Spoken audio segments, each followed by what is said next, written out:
ஔவையார் பாகம் 3 அத்தியாயம் 37. உங்களுக்கு சக்கரவர்த்தியாக மாறும் எண்ணம் உண்டா என்று வைத்தியநாதர் கேட்க சிறிது நேரம் அருண்மொழி யோசித்தார். பிறகு, நிச்சயம் உண்டு. இது என் பொருட்டல்ல, என் தேசத்தின் பொருட்டு. உத்தம சோழரின் ஆட்சி மிக சிறப்பாக இருந்திருக்குமாயின் என் வேலை குறைந்திருக்கும். ஆனால் உத்தம சோழர் உறங்கிக் கொண்டிருக்கிறார் என்பது என் அபிப்பிராயம். எனவே இடையராது நான் நகர்ந்து கொண்டே இருக்க வேண்டி இருக்கிறது. ஆதித்த கரிகாலனை அநியாயமாக கொன்றார்கள். அது யார் என்று இதுவரை கண்டுபிடிக்கப்படவே இல்லையே. இது குறித்து நீங்கள் எந்த முயற்சியும் செய்யவில்லையா? பல்வேறு முயற்சிகள் செய்திருக்கிறேன். யூகமாக தெரிகிறதே தவிர இன்னார் என்று தெளிவாக கை வைக்க முடியவில்லை. மக்கள் யாரை சந்தேகப்படுகிறார்கள் என்று அறிவீர்களா? உத்தம சோழரை சந்தேகப்படுகிறார்கள். ஆனால் நான் எப்படி சந்தேகப்படுவது? எப்படி குற்றம் சுமத்துவது? உண்மையில் ஆட்சி செய்வது யார் என்று உனக்கு தெரியுமா அருண்மொழி? வைத்தியநாதர் கேட்டார். நீங்கள் கேட்கும் கேள்வி எனக்கு புரிகிறது. உத்தம சோழரின் பெயரை சொல்லி ரவிதாசனும் பரமேஸ்வரனும் இங்கு ஆட்சி செய்து கொண்டிருக்கிறார்கள் என்றுதானே சொல்ல வருகிறீர்கள்? ஆம், சேர தேசத்து முன்கொடுமை அந்தணர்களின் ஆட்சிதான் நடந்து வருகிறது. அந்த அதிகாரம் சகிக்க முடியவில்லை. தொட்டதற்கெல்லாம் சவுக்கடிகள், ஏளனம், இழிவுபடுத்துதல், கிராம அதிகாரிகளை தரையில் உட்கார வைப்பது, அவர்கள் ஊர் அந்தணர்களை ஆசனம் போட்டு அமரச் செய்வது, பொது கணக்குகளை சோதனையிட அந்தணர்களுக்கு உரிமை தருவது, அந்தணர்கள் என்ன சொல்கிறார்களோ அதையே முக்கியமாக ஏற்றுக்கொள்வது, மற்றவர் பேச்சை மறுப்பது என்று ஒரு அயோக்கியத்தனமான முரட்டுத்தனம் நடந்து கொண்டிருக்கிறது. ஒரு வயலில் கரும்பு போடுவதா நெல் போடுவதா என்பதை அந்தணரா முடிவு செய்வது? அந்த நிலத்து வேளாளர்கள் அல்லவா? அந்த வேளாளன் கூட தானாக முடிவு செய்ய மாட்டான். அந்த நிலத்தில் சேற்றில் கால் ஊன்றி நடக்கின்ற கூலி ஆட்களை கூட்டி வந்து உட்கார வைத்து என்ன செய்யலாம் என்று ஆலோசனை கேட்பான்.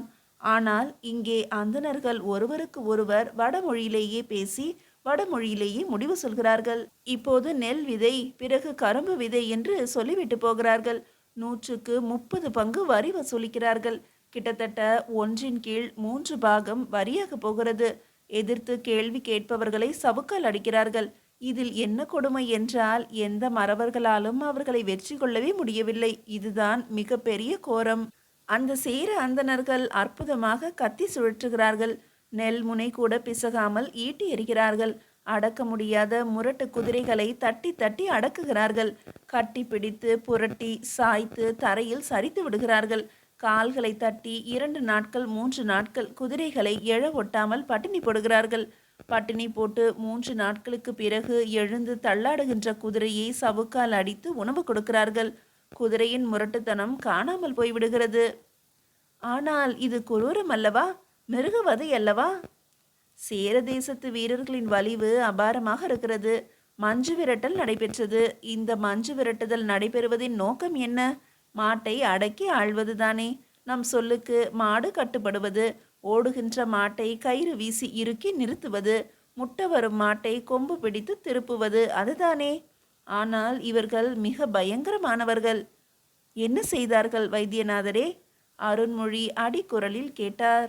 மாட்டின் கழுத்தை ஒடித்து கொன்று விடுகிறார்கள். எப்படி? அருண்மொழி முகம் சுருக்கி கொண்டு கேட்டார்.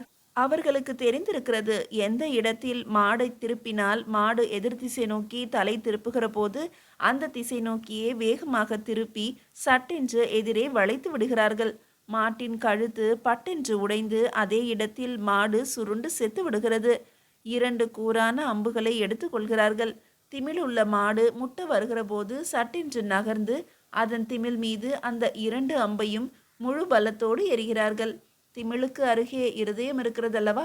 சட்டென்று இரத்த நாளங்கள் வெட்டி முதுகு வழியே இரத்தம் வழிந்து மாடு அலைகிறது. மாட்டை திரும்ப திரும்ப அலைய வைக்கிறார்கள். அதன் மீது படாமல் நகர்ந்து கொள்கிறார்கள்.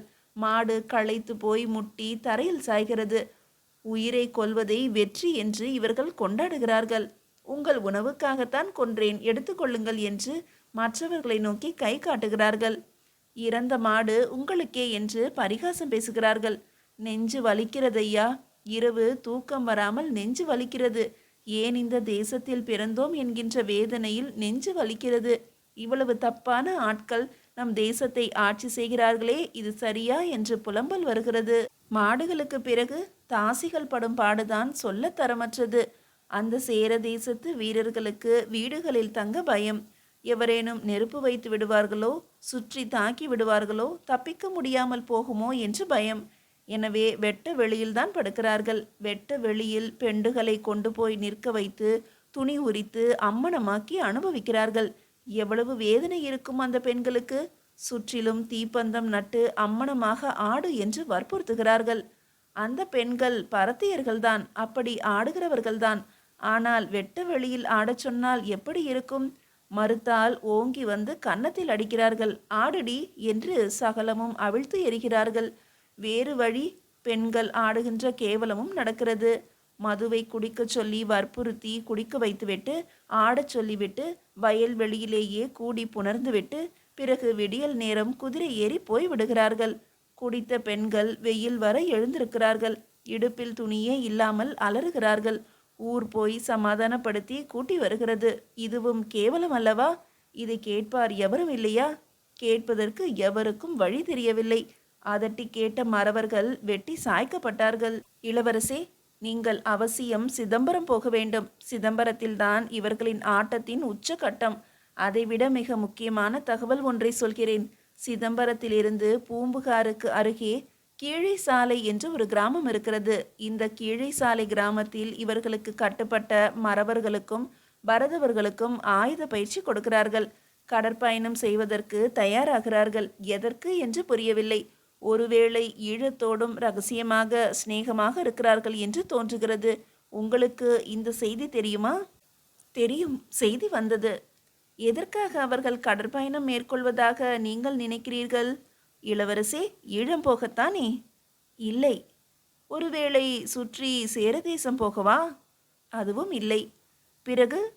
கீழே சாளுக்கியத்தின் மீது அவர்களுக்கு கண் இருக்கிறது. கீழே சாளுக்கியத்தோடு சிநேகம் செய்து கொள்வதற்கு இந்த பரதவர்களை பிடித்து அந்த பரதவர்களோடு சேர்ந்து கொண்டு அந்த பரதவர்கள் மூலமே கீழே சாளுக்கியத்திற்கு நுழைய வேண்டும் என்று நினைக்கிறார்கள். ஆஹா, இது உண்மையா அருண்மொழி? ஆமாம். ஆமெனில் தங்களுடைய பலத்தை கீழே சாளுக்கியத்திடம் பரப்ப வேண்டிய எண்ணத்துக்கு வந்து விட்டார்களா? நிச்சயமாக. என்ன செய்ய போகிறீர்கள் அருண்மொழி?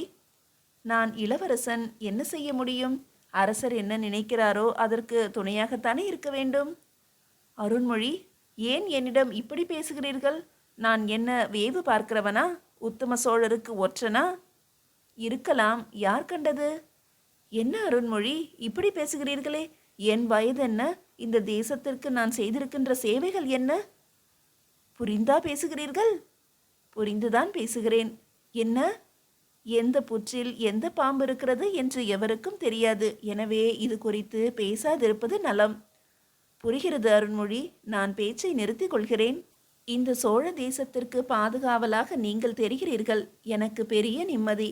இந்த பரமனை கூடவே வைத்துக் கொள்ளுங்கள். இவன் வெகுளி, சத்தியசந்தன். சோழ தேசம் சோழ குலம் தவிர வேறு எதுவும் முக்கியமில்லை என்று நினைப்பவன். உத்தம சோழரிடம் நெருங்க வேண்டாம் என்று நான் தான் சொல்லியிருக்கிறேன். தயவு செய்து அவனை நீங்கள் தத்தெடுத்து கொள்ளுங்கள். உங்களுள் ஒருவனாக அவனை வைத்து கொள்ளுங்கள். ஒருவேளை உங்கள் கொடி உயர பறக்க நேரிட்டால் அந்த பிள்ளைக்கும் ஒரு சிறு பதவி கொடுங்கள். அவன் வாழ்க்கை சௌக்கியமாக இருக்கட்டும் என்று கைகூப்பினார். எழுந்து நின்று மனைவியோடு காலில் விழுந்து வணங்கினார். மொத்த பரமன் குடும்பமும் அந்த கூடத்தில் அருண்மொழியின் காலில் விழுந்தது. அருண்மொழி மெல்ல எழுந்து நின்று நாலாபுரமும் பார்த்தார். பிறகு எழுந்திருங்கள் என்று அடிக்குரலில் சொன்னார். எனக்கு சத்தியம் செய்து கட்டுப்பட்டவர்களை நான் ஒரு நாளும் கைவிட மாட்டேன். எனக்கு நீங்கள் வேண்டும், வெகு நிச்சயம் வேண்டும். ஆனால் இப்போது இது குறித்தெல்லாம் அதிகமாக பேசிக்கொண்டிருப்பதை விட செயலில் இறங்குவோம். இப்பொழுது நாம் செய்ய வேண்டியது என்ன? சாப்பிடுவது. பரமனின் மகன் சொல்ல வீடு மறுபடியும் சிரித்தது. அருண்மொழி பரமனின் மகனை அருகில் அமர்த்தி கொண்டார். இடதுபுறம் பரமனை வைத்து கொண்டார். எதிர்ப்புறம் பரமனின் தகப்பனும் மற்ற உறவினர்களும் அமர அந்த வீடு அற்புதமாய் சமைக்கப்பட்ட அசைவ உணவை உறிஞ்சியும் கடித்தும் சம்பரமாக உண்டது. இதில் கொஞ்சம் போடுங்கள், அதில் கொஞ்சம் போடுங்கள் என்று கேட்டு கேட்டு அருண்மொழி உண்டார். அன்று இரவு பரமனும் அருண்மொழியும் திருவையாறிலிருந்து சிதம்பரம் நோக்கி சிறு படையோடு குதிரையில் போனார்கள். எந்த சீருடையும் உடுத்தாது பல வர்ணங்களில் உடை அணிந்திருந்த அருண்மொழியின் மெய்க்காவல் படை சிதம்பரத்தின் எல்லையில் மெல்ல கலைந்தது. மக்களோடு மெல்ல கலந்தது. 2 வீரர்கள் முன்னே போக, 2 வீரர்கள் கூட வர, இன்னும் 2 வீரர்கள் சற்று தொலைவே இடைவெளி விட்டு வர, அந்த இடைவெளி விட்டு 4 குதிரை வீரர்கள் வர, ஒருவர் அசைவை ஒருவர் தொலை தூரத்திலிருந்து பார்த்தபடியே வழிப்போக்கர்கள் போல சிதம்பரத்திலிருந்து கடற்கரை சாலை ஏறி தொண்டை நாடு போகிறவர்கள் போல நடந்து வந்தார்கள். அருண்மொழி அருகே பரமன் மழபாடி ஒரு நண்பனை போல பயணப்பட்டான். இளவரசர் என்று சொல்லாமல், அருண்மொழி என்றும் கூப்பிடாமல், ஐயா என்று சாதாரணமாக அழைத்து அவரோடு பழகி வந்தான். பஞ்சவன் மாதேவியின் சுந்தரர் பற்றிய நடனம் சிதம்பரத்துக்கு வந்த இரவில் கண்டு திகைத்தார்கள். உயிரை பிழிகின்ற கதை, உண்மையான உவப்பான நடனம். அருண்மொழி மறுபடி பரமனிடம் பாராட்டி கொண்டிருந்தார். பஞ்சவன் மாதேவி பூக்கூடையை தவறவிட்டதும் மறுநாள் அதற்கு மறுநாள் சந்தித்து நீங்கள் போங்கள் என்று பேசியதும் கவனித்துவிட்டு சிரித்தான். அவளை சந்திக்க வேண்டும் என்று அருண்மொழி ஆசைப்பட்டதும் பரமன் கண் சிமிட்டினான். அந்த பெண் பேரழகிதான். கண்ணும் மூக்கும் முகவாயும் செதுக்கி வைத்தது போல இருக்கிறது. ஆனால் உடம்பில் சதைபிடிப்பே இல்லையே. நோயுற்ற பெண் போலல்லவா மெலிந்திருக்கிறாள். ஒரு தளிச்சேரி பெண்டு இப்படி இருப்பதா? இல்லை பரமா, உள்ளே அவளுக்கு ஏதோ கவலை இருக்கலாம், அல்லது வழப்பமாக இருக்க விருப்பம் இல்லாது இருக்கலாம். சில பெண்கள் வேண்டுமென்றே உணவெடுத்து கொள்ளாமல் மெல்லியதாக இருக்க விரும்புவார்கள். இவள் அந்த ஜாதியாக இருக்கலாம் என்றார் அருண்மொழி.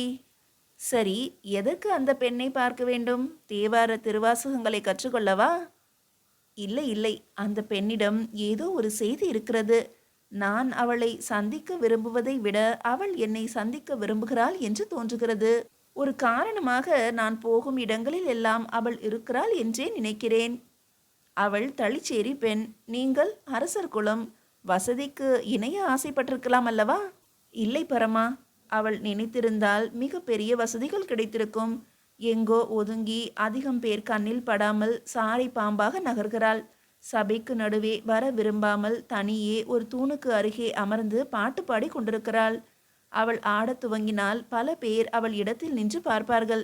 சிதம்பரத்துக்கு வந்து அவள் ஆடவில்லை என்று யாரோ சொன்னதை நான் கேட்டிருக்கின்றேன். ஆட முடியாத பெண்ணா? இல்லை இல்லை, ஆட விருப்பம் இல்லாத பெண். அழகில்லாத பெண்ணா? இல்லவே இல்லை, அழகுபடுத்தி கொள்ளாத பெண். அவளிடம் தேவார திருவாசகங்கள் வாங்கி படித்திருக்கிறீர்களா என்று சிலரிடம் கேட்டேன். அப்படி ஒன்றும் கொடுத்ததாக தெரியவில்லையே என்று சொல்கிறார்கள். அப்படியானால் அந்த தேவாரம், தோடுடைய செவியன் என்ற பாடல், திருஞான சம்பந்தரின் பதிகம் எனக்கு மட்டும்தான் கொடுக்கப்பட்டிருக்கிறது. ஏன் இன்னும் வேறு பதிகங்கள் இருக்கிறதா என்று நான் ஆராய்வதற்கு இது அடித்தளமாக கூட இருக்கலாம். நான் ஆராய்வேன் என்ற நம்பிக்கை இருக்கலாம். வேறு பாடல்கள் உள்ளதா என்று கேட்டு வீட்டிற்கு வருவேன் என்று ஒரு எதிர்பார்ப்பு காரணமில்லாமல் இருக்கலாம். இந்த அழைப்பு நடக்குமா? எதற்கோ கூப்பிடுகிறார்கள். அதே நேரம் வெளிப்படையாக சொல்ல பயப்படுகிறார்கள். எனவே அவள் வீட்டிற்கு போய் பார்ப்பதே புத்திசாலித்தனம். அடே அப்பா, கூட வந்த எனக்கு இது எதுவும் புரியவில்லையே. நீங்கள் எப்படி இப்படி யோசிக்கிறீர்கள்? அதனால்தான் நீ பரமன், நான் அருண்மொழி. பரமன் வாய்விட்டு சிரித்தான். உண்மை என்று ஒத்துக்கொண்டான். அவர்கள் இருவரும் தளிச்சேரி பெண்டுகள் இருக்கும் இடம் நோக்கி, எங்கே அந்த பழுவூர் பெண் பஞ்சவன் மாதேவி என்று கேட்டார்கள். மீதியை அடுத்த அத்தியாயத்தில் காணலாம்.